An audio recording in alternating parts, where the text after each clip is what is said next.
Bonjour à tous et bienvenue dans Bonjour chez vous. Alors hier, on a parlé des amitiés, on a parlé des amitiés saines et aujourd'hui, on va voir que faire lorsqu'on a un entourage toxique, comment réagir, comment nous comporter. Ce sont des grandes questions et c'est une question qui a été posée par une téléspectatrice dans les commentaires YouTube. Quand on vous dit qu'on les lit pour de vrai. Merci d'avoir posé cette question, j'ai trouvé que c'était un thème super intéressant, donc c'est pour ça qu'on l'aborde aujourd'hui. Et je vous rappelle que vous pouvez commenter, liker, partager et vous abonner sur la chaîne YouTube de MCI. N'hésitez pas à le faire. Et aujourd'hui, je suis accompagnée de deux amis qui ne sont pas toxiques, pas du tout. C'est bon. Vous êtes des amis très saines. Merci Seigneur. Merci Seigneur. C'est bon dans les critères que tu as donnés hier, c'est bon. Good. Ça va Yveline? Ça va très bien, ça va très très bien. Et toi Aurélie, ça va? Oui, ça va bien. Et toi Nadine, ça va bien? Wow. Oh, qu'est-ce qu'on est des belles amies. Donc aujourd'hui, il y a plein de choses intéressantes à dire sur ce sujet. En creusant, en préparant l'émission, je me suis dit, en fait, c'est pas si simple que ça.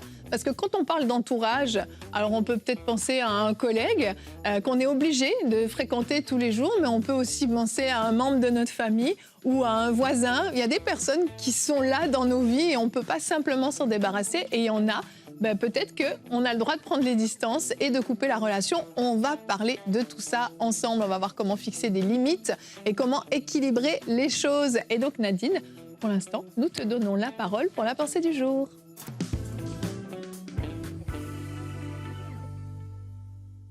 Les relations, l'entourage toxique, des fois, ce n'est pas blanc ou noir, il y a des nuances. Et Yveline me disait, on peut couper certaines relations, mais d'autres personnes, voilà, ils sont des relations de vie parce que ce sont nos parents, nos frères, nos sœurs, voilà, c'est des gens avec qui on va marcher quand même, avec d'une certaine manière ou l'autre, on est lié à ces personnes-là. Comment faire lorsqu'elles deviennent toxiques pour nous, lorsqu'en tant qu'adulte, voilà, peut-être que vous êtes né, vous avez toujours été dans un certain environnement et vous venez au Seigneur, qu'on a parlé plus tôt dans la semaine des blessures, vous venez au Seigneur et vous vous rendez compte, en fait, waouh, je viens d'un environnement dysfonctionnel, ce que j'appelais normal, ce que j'appelais, voilà, je trouvais ça normal, mais en fait, c'est pas normal. Et là, vous vous dites, vos yeux s'ouvrent, mais que faire face à cet entourage-là? On va lire une portion des Écritures qui est un peu longue, mais c'est important pour mettre le cadre. C'est l'histoire de David lorsqu'il va sur le champ de bataille pour apporter de la nourriture à ses frères et il voit qu'il y a Goliath qui est là en train de menacer le peuple d'Israël. 1 Samuel 17, les versets 26 à 30. David demanda aux hommes qui se tenaient autour de lui, « Qu'est-ce que l'on donnera à celui qui abattra ce Philistin et qui lavera le peuple d'Israël de la honte qui lui est infligée ?» Qu'est donc cet incirconcis de Philistins pour oser inciter les bataillons du Dieu vivant? On répéta à David ce qui était promis comme récompense à celui qui tuera le géant. Lorsque son frère aîné Eliab l'entendit discuter avec les soldats, il se mit en colère contre lui et lui dit « Que viens-tu faire ici ?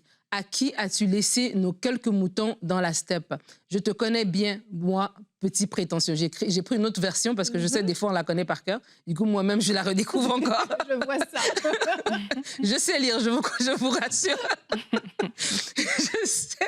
Je sais quelle mauvaise intention tu as dans ton cœur. Tu es venu que pour voir la bataille. David lui répondit, « Hé, qu'est-ce que j'ai fait de mal? Est-ce que je n'ai plus le droit de parler maintenant ?» Puis il tourna le dos à son frère et alla se renseigner auprès d'un autre soldat et on lui fit la même réponse que la première fois.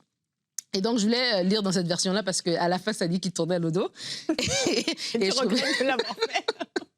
Mais je trouvais que c'était parlant, en fait, de lire dans cette version un peu plus accessible, normalement, à chacun d'entre nous. En fait, c'est parce que dans cette histoire, on voit que David arrive, il a des bonnes intentions, mais la familiarité, des fois, quelqu'un qui nous a toujours vus, fait qu'il nous ramène comme ça des choses, des défauts de notre passé, alors que sur le coup, David n'était pas méchant, c'était vraiment de façon tout à fait innocente qu'il posait la question. Et Eliab est en train de lui dire, mais t'es mesquin, en fait. Et c'est pour ça que tu poses cette question-là. Et qu'est-ce que David a fait devant Eliab? Il s'est tout simplement tourné, il est allé poser la question à quelqu'un d'autre. Et vraiment, dans nos vies, il faut identifier ces personnes qui nous ramènent toujours à la surface la version qu'on était il y a 5 ans, il y a 10 ans. Ces personnes qui ne veulent pas reconnaître qu'on a grandi, qu'on a changé. Ces personnes qui ramènent toujours à la surface peut-être des erreurs qu'on a connues dans le passé. Ces personnes qui veulent toujours nous ramener vers le bas ou bien qui nous regardent à travers le filtre d'une saison de notre vie. Peut-être fut un temps, on avait un certain comportement. Peut-être fut un temps, on a commis certaines erreurs et ces personnes veulent tout le temps nous ramener en bas. Ils ne veulent pas qu'on avance. Il est tout simplement important à ce moment-là de s'éloigner, de prendre du recul, de ne pas rester dans cet environnement toxique qui est en train de nous rappeler qu'on est méchant, qu'on est ceci, qu'on est cela, qu'on est mesquin, qu'on ne pourra jamais avancer, qu'on ne pourra jamais faire quelque chose de bien, etc., etc. Il faut tout simplement prendre du recul et partir. Et ce que David a fait, il aurait pu commencer à discuter avec Eliab. D'ailleurs, je suis venu vous apporter à manger. D'ailleurs, ceci, d'ailleurs, cela. Mais il a dit, tu sais quoi? En ce moment, c'est pas important, c'est pas ça, ça vaut pas la peine de pouvoir se disputer par rapport à ça. Je vais tout simplement partir chercher la solution, la réponse à ma question ailleurs. Alors qu'on va parler d'entourage toxique aujourd'hui, je vais d'abord tout simplement par ma pensée vous inviter. Des fois, il y a certaines personnes, ils nous regarderont toujours d'une certaine manière. Et débattre avec eux, c'est pas ça qui va nous aider à avancer. Bâtissons-nous, continuons à grandir, continuons à laisser le Seigneur nous transformer. Et ces personnes, un jour ou l'autre, constateront que nous avons changé, s'ils veulent le faire. Sinon, nous, on continue d'avancer. Merci beaucoup Nadine. Ben oui, parce que des relations toxiques, on risque d'en avoir quand même dans notre quotidien, dans notre vie. Comme je le disais en introduction, on ne choisit pas nos collègues de travail, on ne choisit pas nos voisins. J'ai connu des personnes qui vivaient un cauchemar avec leurs voisins. Ben, qu'est-ce que tu fais? Est-ce que tu subis? Tu appelles la police, tu essayes de trouver des solutions. Ben, à un moment donné, tu veux t'acheter la paix, tu vas déménager, tout simplement. Et donc, il y a des personnes comme ça où on ne va pas se battre, on ne va pas insister. On a fait en sorte de préserver notre témoignage, on a essayé de garder notre calme au plus possible. David, il reste impassible devant les reproches qu'on lui fait, mais il ne perd pas son temps. Et puis, je crois que des fois, je ne sais pas pourquoi, mais on a comme cette espèce de mandat qu'on pense qui nous est donné, alors que ce n'est pas le cas. Absolument, il faut que je reste, et il faut que je fasse changer cette personne, c'est moi la solution pour cette personne, et puis je vais l'aider. Et on se met des fois vraiment un fardeau sur les épaules, alors qu'il faut des fois juste se protéger. Cette relation ne m'apporte rien, elle me tire vers le bas, il n'y a que jalousie, il n'y a que mensonges, paroles négatives, je suis prise et jetée en permanence, je ne suis pas valorisée. Qu'est-ce que je vais faire? À un moment donné, je vais juste décider de couper cette relation, quand c'est possible. Parce que dans certains cas, peut-être c'est nos parents, admettons. Tu l'as un petit peu cité dans ta pensée. Dans certains cas, ce sont des gens proches de nous. On ne peut pas se séparer des gens de cette façon-là. Quand ce sont nos parents et que la Bible nous dit d'honorer nos parents, là, on est dans une situation plus délicate. Là, c'est plus complexe parce qu'on ne peut pas juste partir et ne plus jamais parler à nos parents, ne plus jamais voir nos parents. Et c'est là où il faut se poser les bonnes questions. Oui, et tu parles d'honorer. Je te donnerai la parole, Aurélie. Non. Tu parles d'honorer. Battez-vous, j'aime quand tout le monde a quelque chose à dire.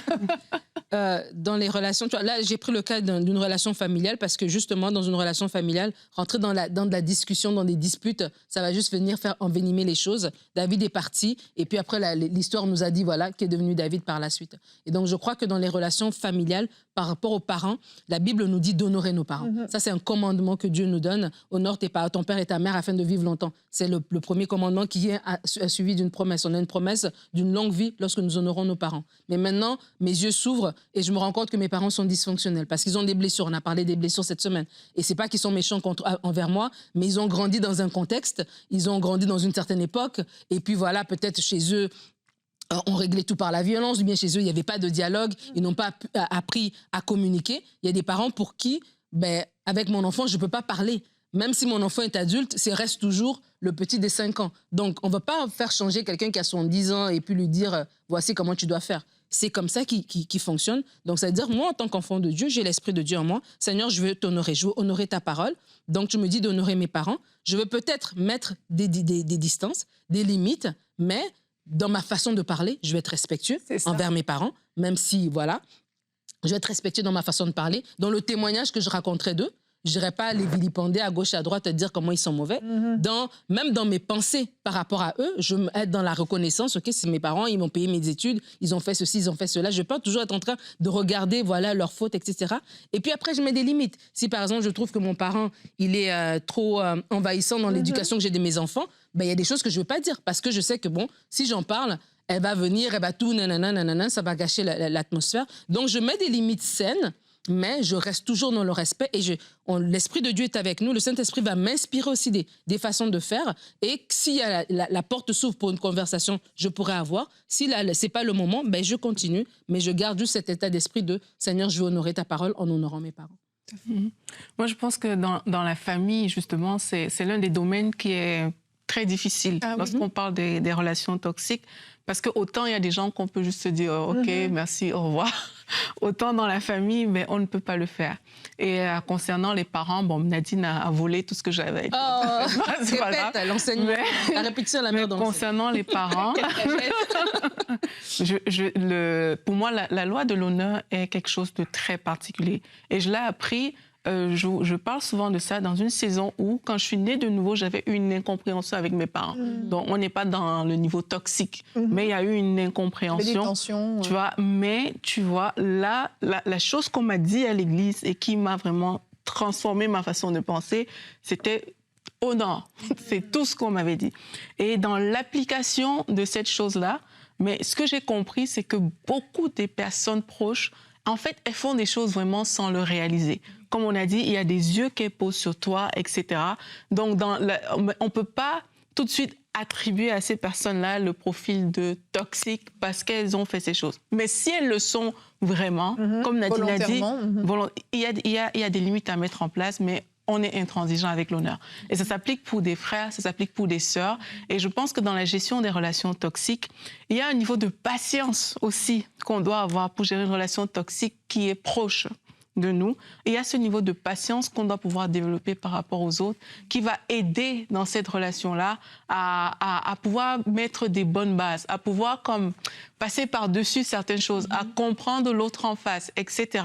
Et ça va faire du bien à beaucoup de personnes.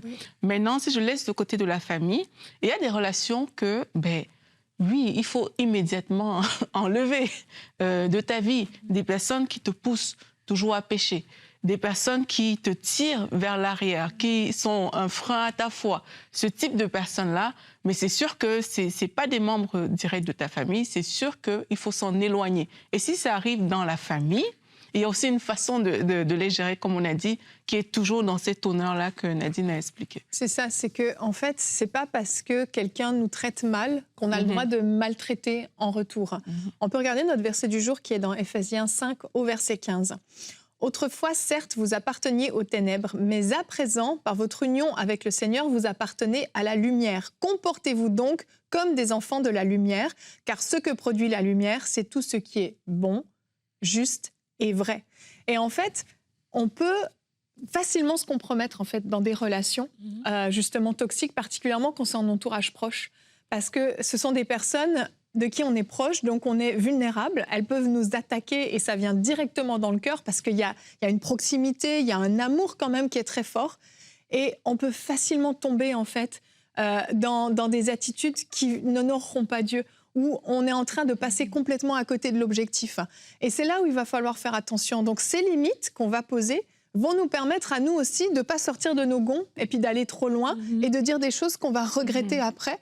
Et on n'est plus une lumière dans ces cas-là. On est en train de marcher comme eux. Et en fin de compte, qu'est-ce qu'on a gagné à nous comporter de la même façon dont eux se comportent?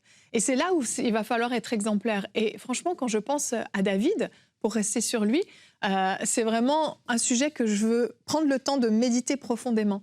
David, avec Saül, il a eu tellement d'opportunités. Saül, c'était une relation plus que toxique, il voulait le tuer.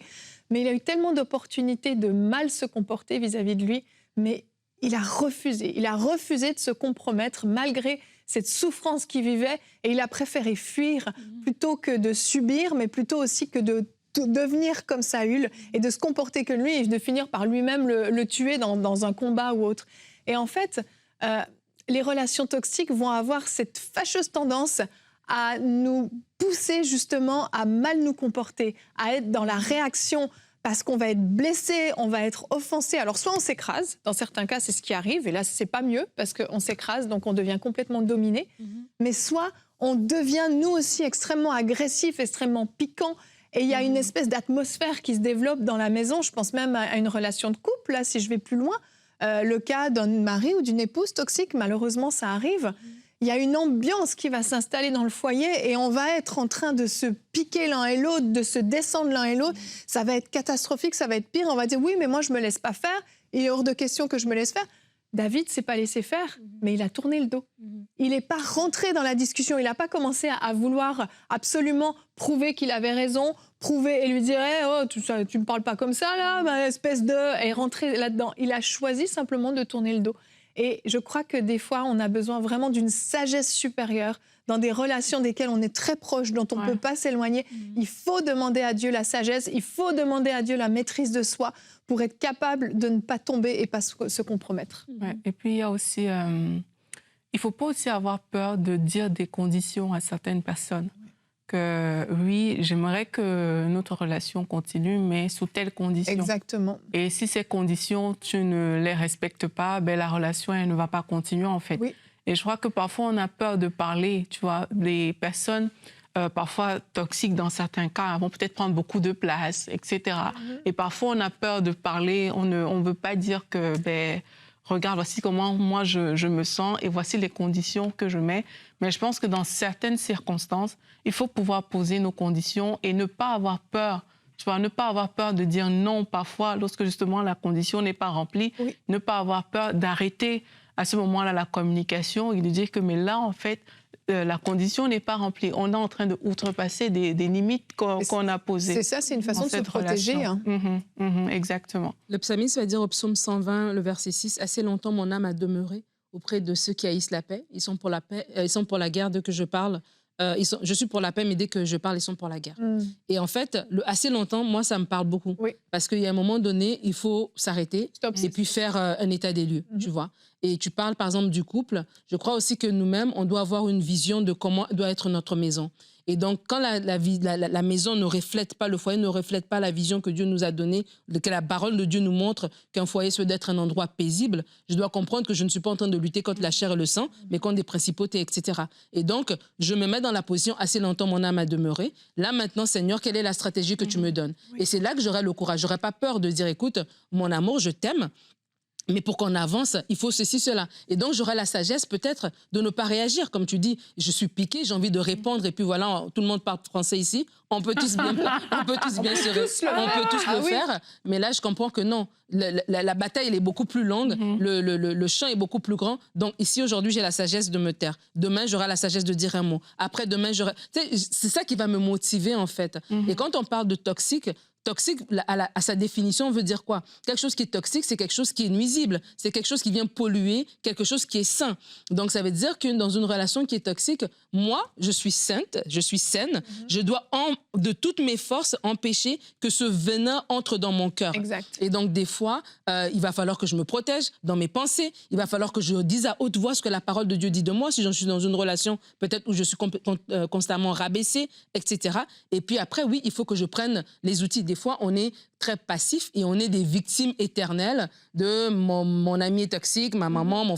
Non, à un moment donné, on prend nos responsabilités et puis c'est comme, OK, ben, comment je fais pour sortir de là? Et c'est à ce moment-là que juste de fermer ses oreilles, juste de dire, OK, je n'entendrai pas. Des fois, je suis dans un milieu de travail, OK, ils disent de n'importe quoi, c'est comme si je n'ai pas entendu. Mes oreilles elles sont bien ouvertes, mais je n'entends pas en fait. Elles sont imperméables. Voilà, jusqu'à ce que je puisse me bâtir pour pouvoir faire quelque chose. C'est une façon de garder son cœur, tu vois, parce qu'il faut vraiment protéger son cœur. Hein. Et les oreilles, c'est une porte d'accès au cœur, les yeux, les paroles, c'est des portes d'accès à notre cœur, dont on doit faire attention. Et il faut aussi, je pense qu'il faut aussi limiter, si je peux dire ça comme ça, l'impact émotionnel de certaines personnes dans nos vies. Oui. Tu vois, parfois on accorde trop d'importance à certaines choses ou à certaines personnes qui sont justement toxiques parce qu'on n'arrive pas à limiter cet impact. Tu vois, Nadine parlait, je ferme mes oreilles. T'es pourtant là, mais tu vois, j'écoute pas ça.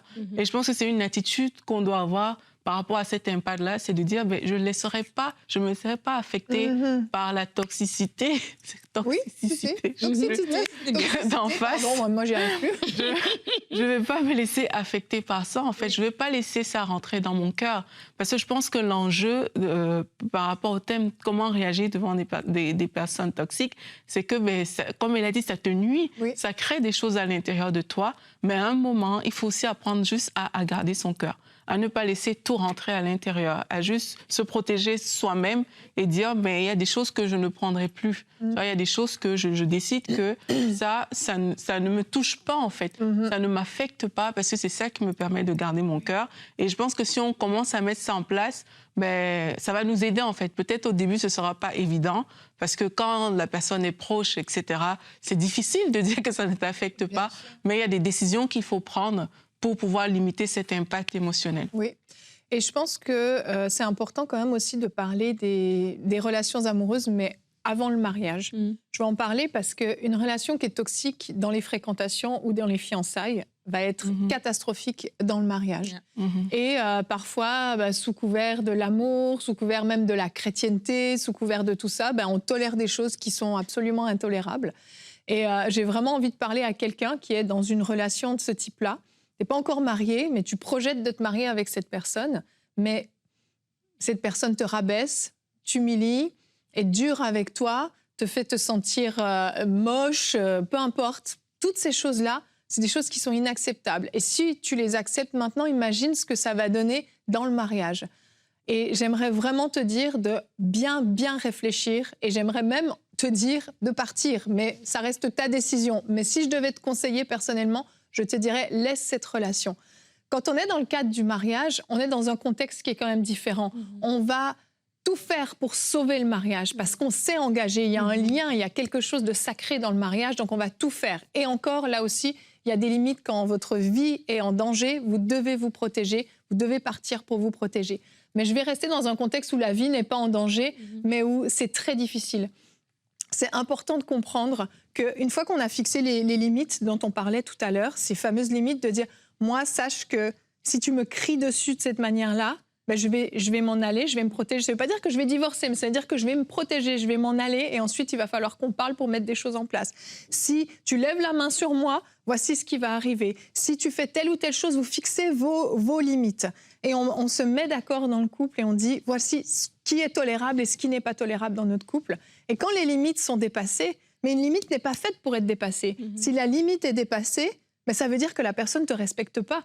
Et si toi, tu ne vas pas tenir ton bout et dire dans ces cas-là, je m'en vais, je vais m'en aller pour quelques jours, je vais prendre le temps, je vais aller prier, je vais chercher la face de Dieu, et toi, fais pareil. Si tu ne mets pas en pratique ce que tu as dit, le problème, c'est que ça va aller de pire en pire. Il faut fixer des limites, mais il faut tenir ces limites, et il doit y avoir des conséquences si ces limites sont dépassées, parce que sinon, les limites ne servent à rien, en fait. Et tu parles des relations, juste pour rebondir aussi par rapport à ça, je vais faire 2 points. Le premier, dans le même angle, c'est de dire que quand il y a ce fameux mot, quand c'est toxique. Quand c'est toxique, c'est que le contraire, c'est que c'est quelque chose de sain. Et des fois aussi, nous-mêmes, il faut aussi avoir des critères de ce qui est sain. Des fois, on réagit, voilà, elle m'a mal parlé ou il m'a mal parlé, mais est-ce que de base, la bonne communication, le respect dans nos échanges, ça fait partie de ce que nous déposons en fait comme base dans notre couple. Et tu parlais des fiancés ou des gens qui sont en tout cas en fréquentation. Je crois que c'est important déjà d'avoir des règles de base. Je pense que j'avais fait une rubrique famille par rapport à ça et je parlais des règles de l'engagement et tout. Je parlais avec Omer récemment, puis j'ai dit, nous, dans notre couple, on a des choses de base. C'est impossible que je l'insulte. C'est impossible qu'il lève la main sur moi. C'est impossible, voilà, que dès que c'est... Non, il y a des choses que ça peut jamais arriver. Parce que c'est trop bizarre. Comme, pourquoi tu cries? Qu'est-ce qui se passe? Tu vois, ce serait... Et donc, si on a déjà des règles de base, ça va tout de suite, quand il y a quelque chose de toxique qui va arriver, parce que des fois, l'ennemi va utiliser une petite porte. Quelqu'un peut commencer à prendre un petit zèle. Et dès que ça va arriver, c'est bizarre. Tout de suite, on va le remarquer, en fait, parce que déjà, notre façon de fonctionner est saine. Donc là, c'est par rapport aux gens qui sont en fréquentation. Mais je voulais donner un autre point par rapport, des fois, je trouve que le mot toxique aujourd'hui, c'est un petit peu un mot à la mode. Oui, c'est vrai. On le dit beaucoup et pour tout et pour rien. Et des fois, les gens qui nous font sortir de nos retranchements, c'est pas qu'ils sont toxiques, ils nous poussent en fait. Parce que le faire église de fer, l'homme s'église au contact de son prochain. Et donc de ne pas tout balancer, c'est toxique parce que là, on m'en demande trop. On me demande de faire un effort. Et là, c'est toxique, ça m'arrange pas. Et donc je crois qu'il faut aussi faire la part des choses parce que des fois, on met des étiquettes sur toxique alors que ça ne l'est pas. Et Aurélie parlait de la patience. Des fois, si quelqu'un peut traverser une saison, on a parlé de l'amitié hier, mais tu es une amie, vous avez bâti une belle relation de longue date, elle passe ou il passe par une saison difficile, il peut avoir un comportement, certes, mais c'est question d'aimer la personne aussi dans cette transition-là, jusqu'à ce qu'elle revienne dans son bon état, de ne pas balancer à la poubelle tout et être toujours dans un éternel recommencement relationnel. Vraiment, vraiment. propose qu'on prie pour des gens qui sont dans cette situation. On va prier pour vous, pour que vous ayez la sagesse dans ce que vous devez faire, des décisions à prendre. Et je vous invite à prier avec nous aussi par rapport à ces personnes. Seigneur, je te remercie pour toutes ces personnes qui suivent cette émission, qui sont en train peut-être d'ouvrir les yeux sur leur situation, sur ce qu'ils sont en train de vivre. Et Père, je te prie vraiment de leur donner la sagesse dans les décisions qu'ils doivent prendre. Certains doivent partir, certains doivent parler, certains doivent simplement prier et attendre ton secours. Mais Seigneur, que tu puisses poser ta main sur ces situations et surtout protéger mon frère et ma sœur qui suit cette émission et qui subit quelque chose de difficile. Protège son cœur, comme on l'a dit. C'est tellement important qu'il puisse garder son cœur. Alors Seigneur, que ta main puissante vienne se poser sur eux et que ta grâce puisse les remplir, les accompagner pour traverser cette épreuve difficile. Et Seigneur, qu'il puisse y avoir un changement, un avant et un après. Je te prie de leur donner une stratégie divine dans la façon dont ils doivent se comporter avec cet entourage difficile. Seigneur, que tu leur dises comment agir, comment se comporter. Seigneur, tu peux leur donner la clé du cœur de cette personne en face d'eux. Tu peux toi-même transformer cette personne. Père, je te prie que chaque personne qui suit cette émission puisse se respecter, avoir le courage de poser des limites saines dans son foyer, dans son entourage, des limites qui sont correctes, qui les respectent, qui font qu'elles sont estimées. Parce que Seigneur, tes enfants ont de la valeur. Et Père, je te prie vraiment pour une personne qui a été écrasée, qui a été dominée par quelqu'un, qui est devenue comme une serpillière, qui se sent tellement humiliée, qui ne comprend même plus sa valeur. Père, que tu relèves cette personne, que tu lui fasses réaliser sa valeur, que l'estime personnelle remonte et qu'elle puisse à nouveau sourire, à nouveau vivre normalement, à nouveau avoir de l'espérance pour son avenir, à nouveau bâtir des projets, à nouveau imaginer, rêver. Seigneur, je te prie vraiment de relever ces personnes qui ont été écrasées. Seigneur, que ta parole puisse faire son œuvre dans leur cœur et que toi-même, tu puisses leur montrer leur valeur, que toi-même, tu mettes un miroir devant ces personnes et qu'elles puissent contempler la créature merveilleuse qu'elles sont parce que tu les as créées, parce que tu les aimes. Merci pour ta grâce sur leur vie, Seigneur. Amen. Amen. Amen. Merci beaucoup, les filles. On a dit beaucoup de choses. On a essayé de toucher le sujet le plus largement possible, que vous soyez dans un cas de figure ou dans un autre. Je crois qu'on a pu répondre en tout cas à vos questions. Il y aurait encore énormément à dire, mais on vous encourage vraiment à vous respecter, comme on l'a dit, à poser des limites et à savoir dire stop, à savoir dire non quand ça va trop loin. Vous êtes précieux, vous êtes précieuses. Je vous souhaite un très bon week-end et on va se retrouver la semaine prochaine pour de nouvelles émissions de Bonjour chez vous.